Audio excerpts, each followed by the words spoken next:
Hi everyone, मैं हूं आकाश रजक और आप देख रहे हैं आरएस फिल्म्स प्रोडक्शंस।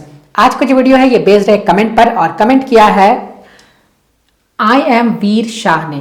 इन्होंने लिखा है इंटरकट और फ्लैश कट में डिफरेंस क्या है, प्लीज आंसर। देखिए, इंटरकट और फ्लैश कट दोनों ही स्क्रीन प्ले ट्रांजिशन है, लेकिन दोनों में डिफरेंस है। क्या डिफरेंस है और स्क्रीन प्ले ट्रांजिशन क्या होता है ये मैं आप लोगों को एक्सप्लेन करूंगा, तो वीडियो को पूरा लास्ट तक जरूर देखिए। चलिए शुरू करते हैं आज का वीडियो। अगर आप हमारे चैनल पर नए हैं तो इसे सब्सक्राइब जरूर कर लीजिए, क्योंकि सब्सक्राइब करेंगे तो फिल्म मेकिंग और स्क्रिप्ट राइटिंग से रिलेटेड वीडियोस हमेशा आपको हमारे चैनल पर देखने को मिलेंगे। तो चलिए मैं आप लोगों को बताता हूं कि इंटरकट और फ्लैश कट में क्या डिफरेंस है। सबसे पहले तो आप ये समझ लीजिए कि स्क्रीन प्ले ट्रांजिशन होती क्या है। देखिए, जब राइटर एक स्क्रिप्ट को लिखता है तो एक सीन जहां खत्म होती है और दूसरी सीन जहां पर स्टार्ट होती है, तो दोनों के बीच में जो गैप आता है उसे फिल करने के लिए राइटर्स जो है स्क्रीन प्ले ट्रांजिशन वहां पर लिखते हैं। स्क्रीन प्ले ट्रांजिशन के बहुत सारे एग्जांपल्स हैं, जैसे कट टू, डिसॉल्व टू, या फेड आउट फेड इन, फिर स्मैश कट टू। तो ये सभी स्क्रीन प्ले ट्रांजिशन है। ये क्यों किया जाता है कि जैसे एक सीन से दूसरे सीन में जब ट्रांजिशन होती है तो वहां पर एक जर्क आता है, कट का, डायरेक्ट कट का एक जर्क आता है, तो उस जर्क को अवॉइड करने के लिए मेनली ट्रांजिशन को लिखा जाता है। और राइटर्स जब उसे स्क्रिप्ट में लिखते हैं तो उसे कहा जाता है स्क्रीन प्ले ट्रांजिशन। अच्छा चलो ठीक है, कबूतर पे एक सेंटेंस बनाओ। शाम को पी हुई दारू साला कब उतर जाता पता ही नहीं चलता। Shut up! सर, आप तो एकदम हमारे सामने वाले कोचिंग के सर जैसे दिखते हैं। हाँ मालूम है, वो मेरा सीधा साधा बिगड़ा हुआ भाई है।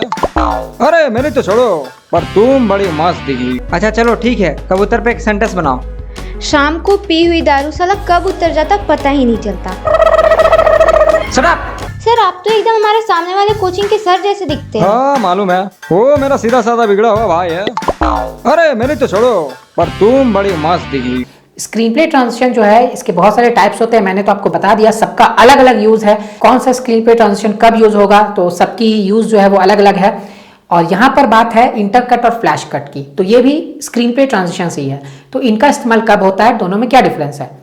देखिए, इंटरकट जो है वो तब यूज किया जाता है जब हमें सीन में आगे पीछे बार बार आना जाना होता है। जैसे मान लीजिए कि एक टेलीफोनिक कन्वर्सेशन का सीन है, फोन पर बातचीत हो रही है और इधर के भी पर्सन को दिखाया जा रहा है और फोन के उस तरफ जो बात कर रहा है उस पर्सन को भी दिखाया जा रहा है। तो उस केस में क्या होगा कि बार बार सीन हेडिंग को रिपीट करना पड़ता है। इधर से जो बात कर रहे हैं उसके सीन हेडिंग को, उसने क्या बोला वो लिखा, फिर जो उस साइड में जो बात कर रहे हैं उसके सीन हेडिंग को, फिर उसने क्या लिखा वो बताना होगा। तो इसे अवॉइड करने के लिए, ये सीन हेडिंग को बार बार लिखने से अवॉइड करने के लिए इंटरकट लिख दिया जाता है। यानी उसमें लिख दिया जाएगा कि इंटरकट बिटवीन, सपोज सीन नंबर 1 और 2 है तो इंटरकट बिटवीन सीन नंबर 1 एंड 2। या फिर सपोज दो लोगों के बीच में बातचीत हो रही है, सपोज रवि और विकास के बीच में बातचीत हो रही है, तो क्या लिख देंगे हम लोग, इंटरकट बिटवीन रवि एंड विकास। और उसके बाद आपको सीन हेडिंग को रिपीट करने की जरूरत नहीं है। आपने एक बार सीन हेडिंग दोनों के लिख दिए, डिस्क्रिप्शन लिख दिया कि वो लोग कहां पर है, किस जगह पर है, कैसे बैठे हैं, कैसे खड़े हैं, वो आपने लिख दिया। उसके बाद बार बार आपको लिखने की जरूरत नहीं, आप सिंपली लिख देंगे इंटरकट बिटवीन दिस एंड दिस, तो ये आप लिख देंगे। तो उसके बाद फिर डायरेक्टली आप लिखते चलेंगे उनके डायलॉग्स को, आपको बार बार सीन हेडिंग रिपीट करने की जरूरत नहीं है। तो ये होता है इंटरकट का यूज। देखिए, इसका इस्तेमाल तब भी आप कर सकते हैं, जैसे आप कोई सीन है, किसी सीन को दिखाने के बाद आप फिर किसी दूसरे सीन में जा रहे हैं। सपोज मान लीजिए कि मंदिर का सीन है, मंदिर के सीन को दिखाने के बाद आप मार्केट का सीन दिखा रहे हैं, मार्केट के सीन को दिखाने के बाद आप घर का सीन दिखा रहे हैं, और ये तीनों सीन्स में बार बार आपको आना जाना पड़ रहा है और समय जो है वो सेम है। तो उस केस में आप इंटरकट का यूज कर सकते हैं, क्योंकि सीन में आपको बार बार बैक एंड फोर्थ आना जाना पड़ रहा है, तो इसीलिए आप वहां पर इंटरकट का यूज कर सकते हैं।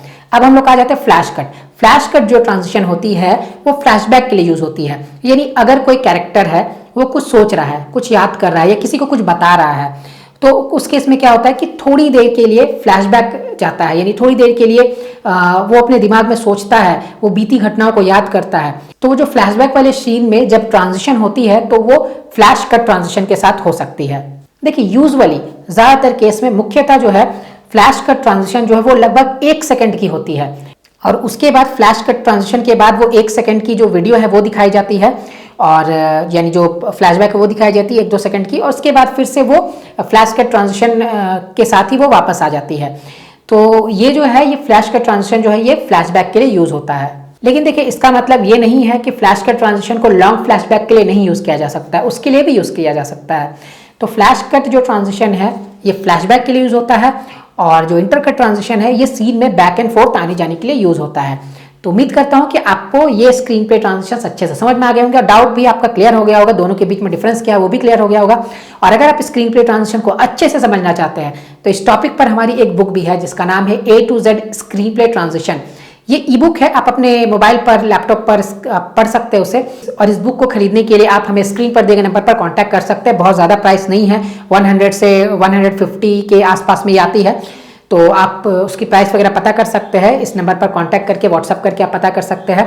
और इसमें सभी स्क्रीन पे ट्रांजिशन को अच्छे से समझाया गया है इमेजेस के जरिए, और कैसे यूज़ करना है, कब यूज़ करना है, सभी चीज़ें बताई गई है। तो आप उसे खरीद करके पढ़ सकते हैं और स्क्रीन पे ट्रांजिशन को सीख सकते हैं। तो उम्मीद करता हूँ कि आपको आज का वीडियो काफ़ी अच्छा लगा होगा। वीडियो को लाइक और शेयर जरूर कर दीजिए। फिर मिलते हैं हम लोग एक नए वीडियो के साथ, तब तक के लिए बाय बाय।